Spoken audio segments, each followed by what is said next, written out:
This is the Happiness Quotient.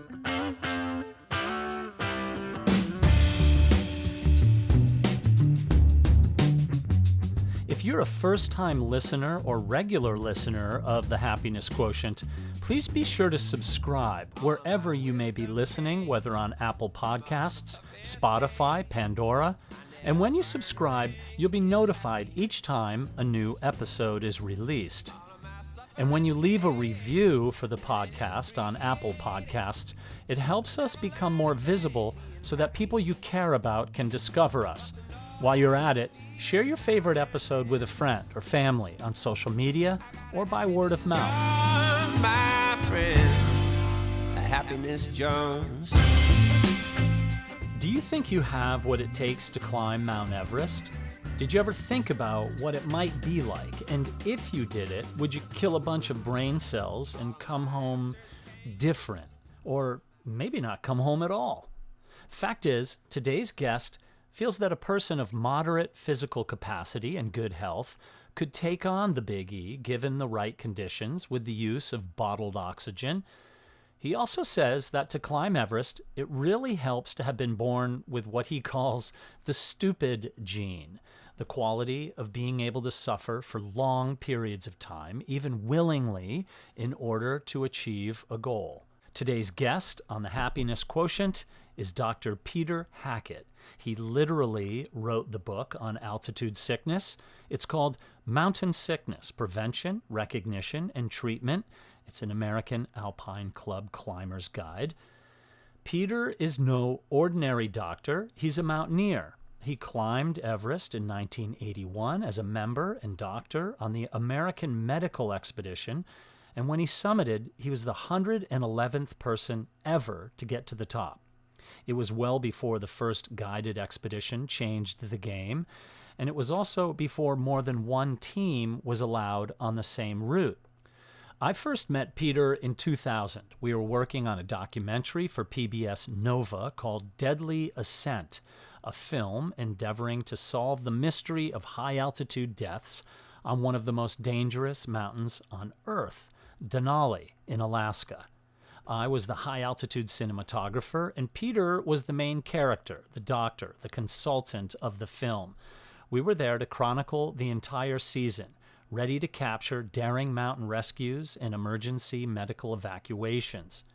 In 2007, Peter founded the Institute for Altitude Medicine in conjunction with the Telluride Medical Center and the University of Colorado to provide clinical care and consultation, conduct research, and develop educational programs to optimize health as well as treat medical issues affecting people who either live at or travel to high altitudes.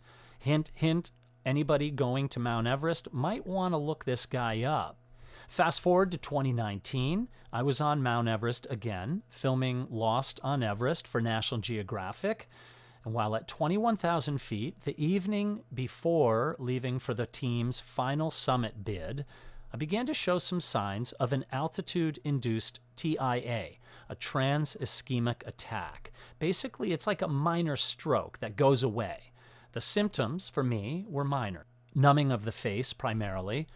And more than 7,000 miles away, Dr. Peter Hackett was summoned via my climbing partner Mark Sinnett's text messages. Peter happened to be at a medical conference at the time, and he consulted with other physicians about my condition. Many texts went back and forth, and basically Peter said this: 50% chance it's really nothing, a migraine event that will disappear and have no impact whatsoever on me at altitude. But the flip side is that if it is or was a TIA and reappears during my summit bid, I will die. He and the doctors suggested I remove myself from the summit team immediately. That afternoon, I was in base camp. Maybe I don't have as much of that stupid gene as I used to. So it's a gene that fades with age, perhaps? Do you have what it takes to climb Everest? What happens up there when someone climbs into the death zone? And what's more important is, after you listen to this episode, will you even want to climb Everest? Let's take a few facts into consideration. Let's take the 2019 season, the season I was there on the Chinese side, as an example. There were 11 total deaths on both sides of the mountain. The cause of 9 of those deaths are listed rather ambiguously. 3 of the climbers are listed to have died from altitude sickness, and the cause of death for 6 of them is listed as exhaustion during descent. And of those 11 deaths, 6 were climbers in their 50s or 60s, where the possibility of dying at altitude increases. What is going on at altitude, and how is the body responding to the extremes of the death zone? Here's my conversation with Peter Hackett, doctor of the death zone. We spoke in May of 2021 at the end of the Everest climbing season, during which time 4 deaths had been listed, 2 from exhaustion. Here's Peter Hackett. Well, that's the essence of it. Maybe that's the crux of the biscuit. It's like, all these people now, and, Mark Sinnott talks the idea that, back in the day, you had to be kind of the young guy with a lot of talent and have an American Alpine Club or your Alpine Club's, backing. And now it's guys who are, in their 50s and have some money in the bank, and they want to live out their dream. And so there's this new trend happening on Everest. And as we saw in 2019, people are just literally dropping dead. Yeah, we don't have a good explanation for a lot of these deaths very up high on the mountain. Yeah, I mean, you have to keep the right perspective. The chances of dying on Everest for those that go above base camp is around 1% or so. And it's gotten better over the past decades, and the success rate has gone up quite a bit. Although for people over 60, it's much more dangerous, a much higher death rate, a much lower success rate.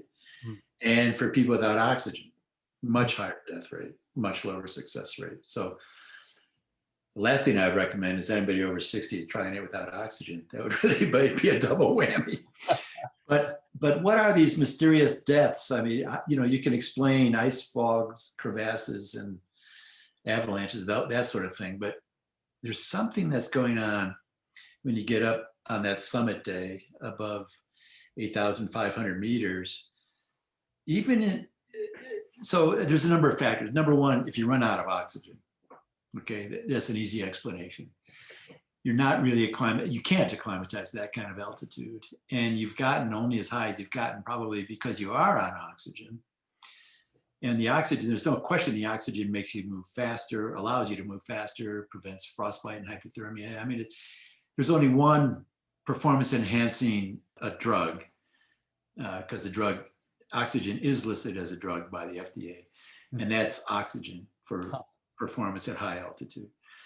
And if you're depending on it and you run out, you could be in big trouble. I mean, I could list a lot of climbers that have died that way. Some very well-known ones, even back in the late 70s and 80s. But like recently, in the last couple of weeks, these people dying of so-called exhaustion are on oxygen. As far as I know, we don't have all the details, but as far as I know, they didn't run out. So what could be causing their deaths if they're using supplemental oxygen? The Sherpas call it exhaustion. And there may indeed be an element of, even if you're on oxygen, you can certainly get exhausted. So let's say you're on 4 liters oxygen going towards the summit. Well, your body physiologically is more like at 23,000 feet instead of 28,000 feet. And you can still get exhausted because you're putting in a 6,000 foot day, up 3,000 feet, up 3,000 feet down. And that can exhaust you even at sea level, right? Yeah. Especially if it's real windy and you're fighting the winds and it's real cold. Sometimes I'm sure it's a sudden cardiac event from the exertion and the low oxygen levels, despite the supplemental oxygen. I'm sure some of these males, especially, have heart attacks, and you never know what it is. But that's called sudden cardiac death, and that death is almost instant. So they just drop over dead. Whereas some of these other climbers, they sit down, they're still conscious, and then they can't get up. And I mean, I can relate to it from my own experience. I climbed solo from the South Col up to the summit, and on the way down, and I had very little oxygen. I could only use 1 to 2 liters per minute because I was running low. And on the way down from the summit, where I fell down the Hillary step and barely survived, but eventually, because in those days there were no fixed lines or anything, then I had to go up to the South Summit in order to get over the South Summit and down to the South Col. Yeah. And I was exhausted, and it was quite an ordeal on the Hillary step. And I knew I wanted to lay down and rest, and I knew if I did, I wouldn't get up. Oh. So I can relate to that kind of exhaustion. And I was on supplemental oxygen, but it was only like 1 liter a minute. And so I didn't want to lay down. I didn't want to stop. And it could be that some of these mysterious deaths are just that. Oh. So without any autopsy material, we can't say what these mysterious deaths are. I call them mysterious because we really don't know. Yeah. And without a really clear story from the Sherpas or from their companions, a minute-to-minute description of what happened, it's really hard to know. But if they just keel over, it has to be either their heart or a massive pulmonary embolus or a massive stroke. I mean, it has to be a circulatory problem. That's the only thing that kills you like that. Yeah, you mentioned something earlier that is of note as well, and there's a lot more people on the mountain now who haven't, if you will, put the years in. And one of the things that gave me a lot more confidence on Everest, say, even though in 2014 everything was cut short, but in 2016 especially, is every time you go, to say 25 or 26,000 feet, you learn something about how your body responds. And then you come back down, and then the next time you have that sensation, that feeling of like, I feel like I could die right now, you're learning. And so I would get these feelings or sensations and go, oh, I know what happens to my body here. We're dying up there ultimately, I suppose, but I know that I can reach this level and survive. And so your experiential level allows you to kind of tag up a little bit more and more, whereas some of the people who are going to Everest haven't even done Denali. They're just going to Everest, popping the oxygen mask on, which they'd never worn before, and they don't know what those signs are. They don't know, this is how it feels. I just think that the experienced climbers are less inclined to just drop dead because they know the signs. Well, there's no question about the value of experience at extreme altitude, like in so many endeavors. Airline pilots are trained over and over again to recognize the signs of hypoxia and know how to react to it. Climbers we've all had these experiences. The more experience we get, the more we know what we can handle and what we can't. The less likely we are to freak out if something goes wrong, because we can say, oh, I've been in this situation before and I pulled through okay. Yeah. There's no question. It's a unique experience climbing these very high altitudes and getting hypoxic to that degree. And someone without any experience doesn't know how it feels, doesn't know how to pace themselves. Extremely important. Doesn't know how to match their breathing to their steps. Very important. Doesn't know how to breathe efficiently. Very important. I mean, my own opinion, I have a lot of people calling me that they want advice on climbing Everest with their particular medical problem or how to stay alive on Everest. I always recommend a 7,000 meter peak first, or at least a couple of 6,000 meter peaks. And that's the way, like you said, that's the way it always was in the old days. You wouldn't think of having somebody on Everest that hadn't done 6,000 or 7,000 meter peaks. Right. It's a different clientele now, and they feel like some of them feel like, oh, well, I'm paying this much money. I'm going to have that many guides and that many Sherpas and so much oxygen and fixed lines all the way to the top. It doesn't matter if I don't have much experience. Which may be true if everything's perfect. Yeah. You know, the interesting thing, and especially in 2016, where I encountered three gentlemen who lost their lives, I've taken an interest in what people think about climbing Everest who have zero experience of it, but they have certainly have an amazingly powerful opinion about it. And so in one instance where I crossed paths with a gentleman who I deemed to be dead and beyond any help whatsoever, and he did die. There was an article written in the New York Times, and I've maintained contact with the writer, but he left out the sentence where I did my due diligence and spoke to two people that this guy was with who died, and he didn't put that in. I was like, are you good? Because I just felt like we're just going to be dragging a dead body back down, and there's no sense in doing that. I felt satisfied that we made the right decision in that circumstance. Of course, I think about it every day, so I'm not saying that it didn't come with some kind of aftershock, if you will. But I think that people have no idea, even if it's roped up and a walk up, how hard it is physically and mentally to climb at altitude, even if your oxygen is up to 4 liters a minute. I've always said Everest is really a physiological problem more than a climbing problem. So, think about this for all the potential climbers out there. If the base of Everest were in the fair weather range, say in Alaska, and at sea level, you'd have an 11,500 foot climb. The summit would be 11,500 feet above sea level. That's the vertical from base camp to the summit. And it's not particularly a pretty mountain. And probably people wouldn't even bother with it, right?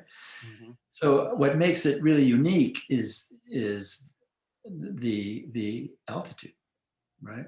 I mean, the winds could be just as bad on Denali as on Everest. The temperatures could be worse on Denali than on Everest or in Antarctica.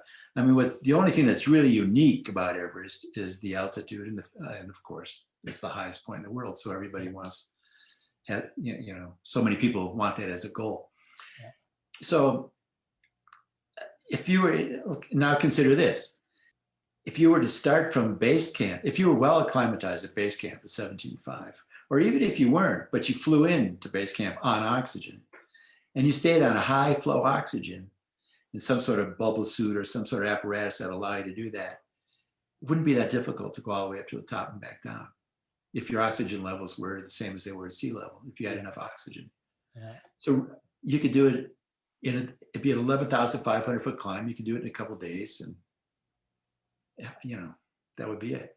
So it really is a physiologic problem more than anything else. And some people can handle it without oxygen. They're genetically gifted that way. It's just a lottery, really. Yeah. Although training helps, of course.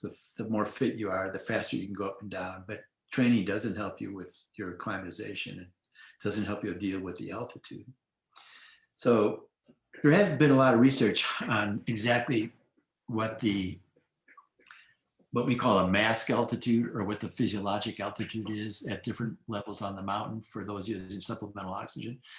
But if you're at rest on the South Col, and you're just resting, and you're breathing 4 liters per minute, your body thinks it's at about 10,000 feet. Wow. I mean, it's dramatic.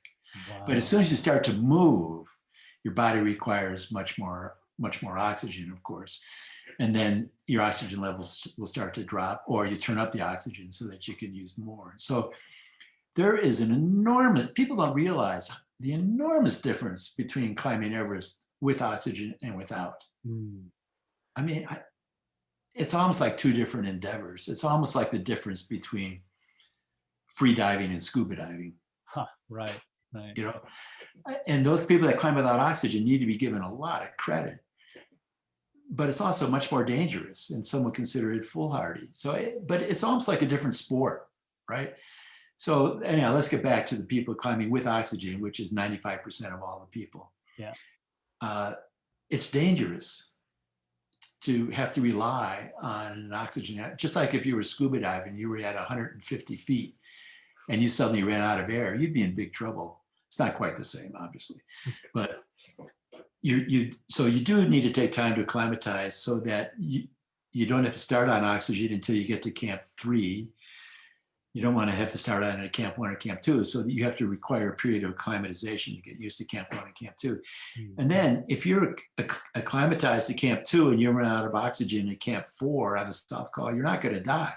You'll be able to tolerate it well enough to give you time to get down. So acclimatization is really, really important. People do have to recognize the signs of hypoxia. And there's certain medications that can make you feel weird in a way that people have to be careful about their medication use. The hypoxia makes you more likely to get frostbite, more susceptible to hypothermia. I mean, there's a lot. It suppresses your ability to eat and drink. It suppresses your appetite. It interferes with your ability to sleep, which is a huge issue, because if you're sleep deprived, it throws off all sorts of physiological responses, including clear thinking. And then we know from our research and many others that have done research that the brain just doesn't work quite as well. And once you get to about 18,000 feet, there's a bit of a threshold, and the higher you go, the more off it becomes. So at camp 2, before you start on oxygen, you may not be sleeping well. You may not be thinking real well. You may need checklists. You may need somebody to remind you of what to take up to camp 3. You may not be eating very well.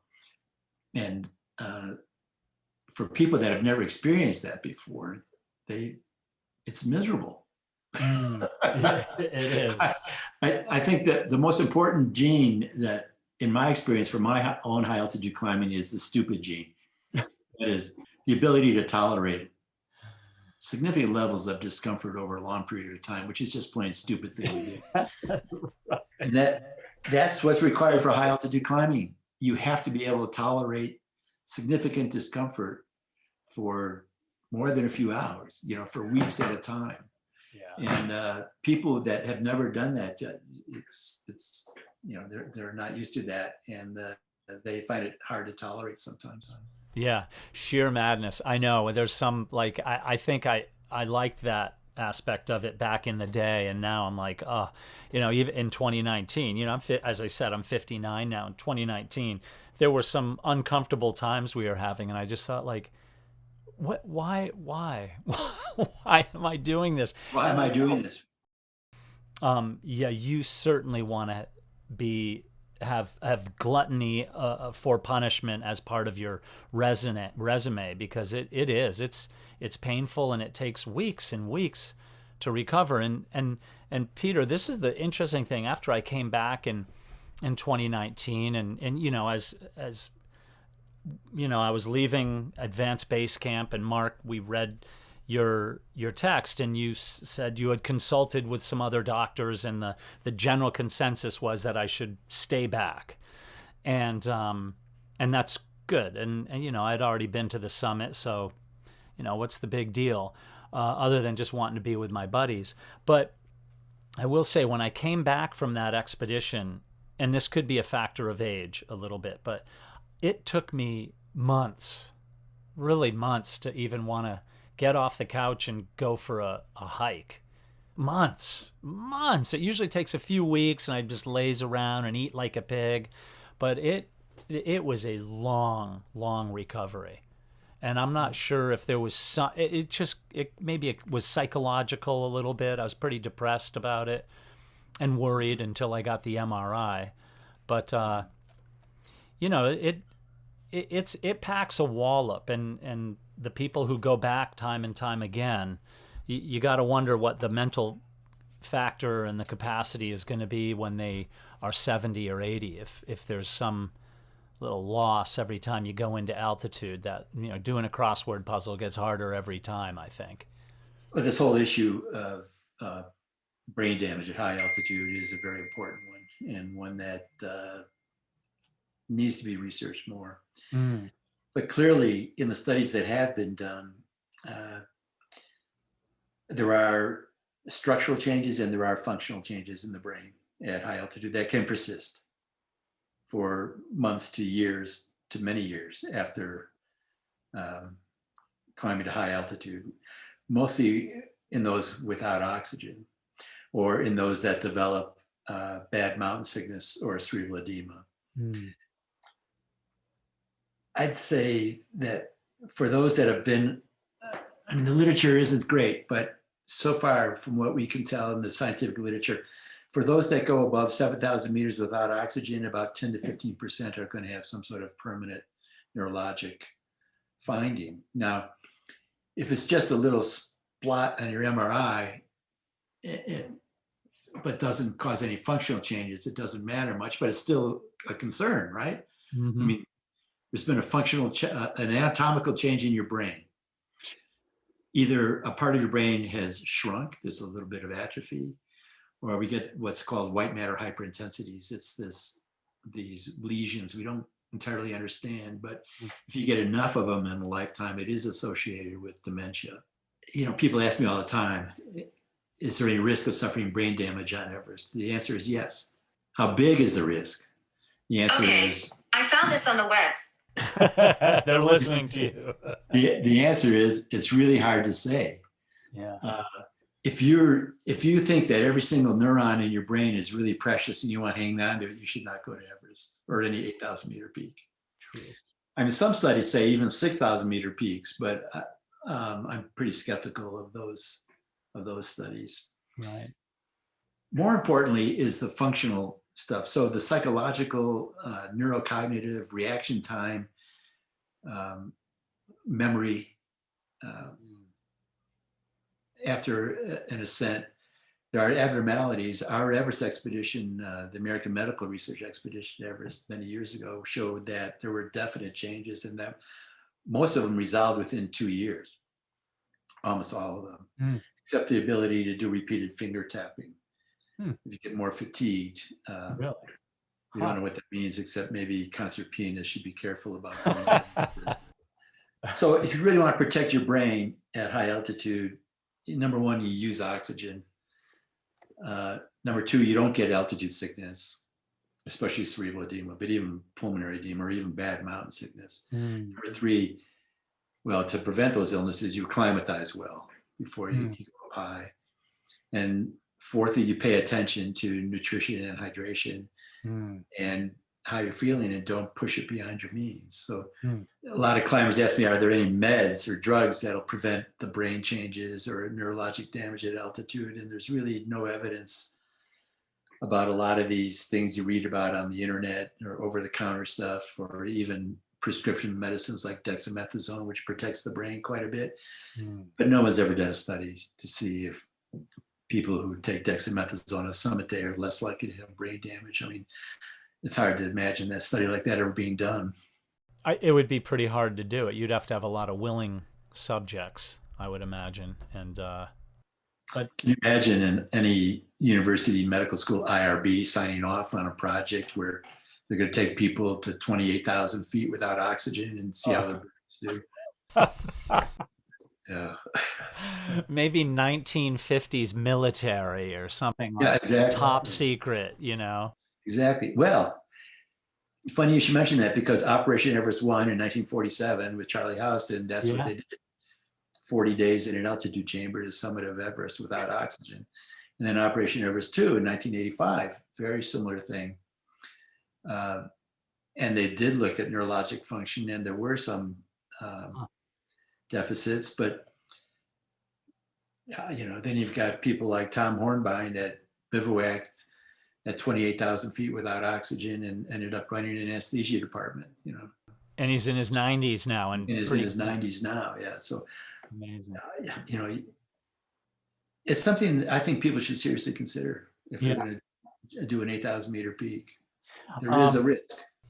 Is the Institute for Altitude Medicine still, like, when I say still, would one of the functions of it be somebody, let's just say I come along, I'd never been to Everest, I've climbed Denali or been up Aconcagua, and I'm like, wow, man, I want to make sure that I'm doing this right. Would I theoretically go there and kind of go through with no guarantees for success, obviously, but would you put me through a little, kind of a litany of tests and consult with me about what my chances or physical health was? Well, it's a little embarrassing, but that's what I would have done when I was operating the Institute for Altitude Medicine. But now I've phased out into the Altitude Research Center at the University of Colorado in Denver, and I'm kind of quasi-retired. But what I do now with people that want to do exactly what you're saying is I can generally handle most of this virtually and arrange for tests in their own hometown, certain kind of tests. But sometimes we will have people come to Denver, put them in an altitude chamber if they have a particular issue, like a seizure disorder or something funny has happened at altitude before that isn't clear. We might want to put them in the chamber and take them up there and see if we can provoke what happened to figure out what it was. Or like people with migraine events or TIAs, like what you might have had. We might take you up to 7,000 meters in the chamber and monitor your brain waves and your heart rate and everything else and see what's going on. But those are fairly unique events, not common. So most people that are reasonably fit or well fit and reasonably healthy can do Everest with oxygen. And that includes diabetics, people with high blood pressure that's well controlled, even people that have had coronary bypass surgery have gone to the summit of Everest, even people with heart transplants. I mean, yeah, most problems can be dealt with. The only problems that really you have to be very careful about are lung disease. And most of those people with lung diseases aren't going to high altitude. How about COVID? What if you had COVID and were sick? Well, a Sherpa just summited this week after he had COVID. Really? Wow. But if you had COVID pneumonia and you were in an ICU or you were on a ventilator, the last thing you want to do is challenge yourself at high altitude for the next few months at least. Yeah. And you'd want to get some pulmonary function testing before going to high altitude. Yeah. And what I do with most medical conditions, or a lot of them, is I'll advise people to check things out at a lower altitude, then gradually increase the altitude. So if you want to go to Everest and you've got stable, let's say high blood pressure or diabetes or heart arrhythmia, well, maybe before you go to Everest, you should go on a trek in Nepal, or you should come out to Pikes Peak, or you should climb Rainier, or you should go to Denali. You should get up to around 14 to 16 to 17,000 feet and see how you do, monitor your condition, and learn about your condition at altitude and how it responds to high altitude. And then if everything is going fine, or we work out a plan how to manage things, then you can go to Everest. Yeah. That is successful most of the time.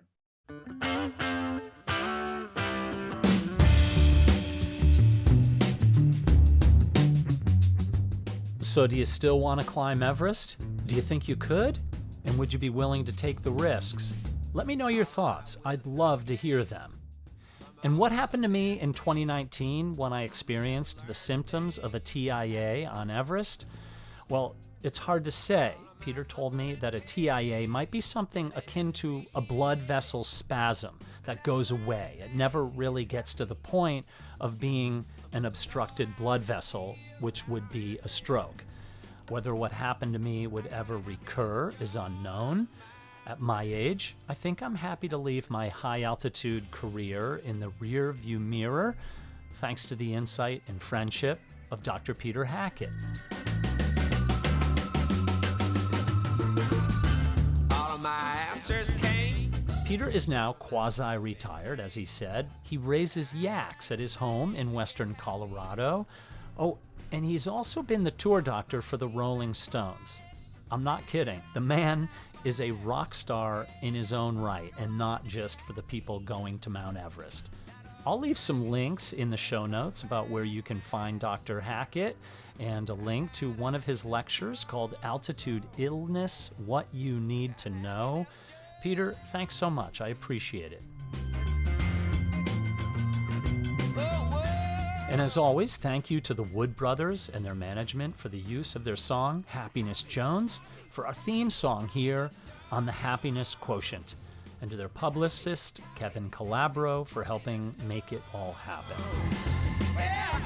For more information about me, Tom Dharma Pollard, to inquire about personal coaching or public speaking, in person or virtually, please visit me at eyesopenproductions.com and write me anytime at tom.dharma.pollard@gmail.com. I'd love to hear your thoughts about this or any of the episodes that you listen to. Thank you for visiting The Happiness Quotient. I will see you all real soon.